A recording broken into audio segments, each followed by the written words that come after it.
Ketuk rumah-rumah pemuda, bangkitkan semangat mereka untuk mencintai negara Kesatuan Republik Indonesia.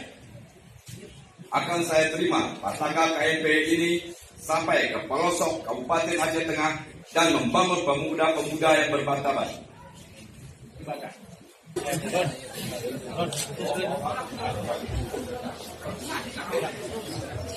Saudara-saudara, seiring dengan pelantikan ini tersemat harapan yang besar untuk KMPI Aceh Tengah menjadi lebih baik ke depan.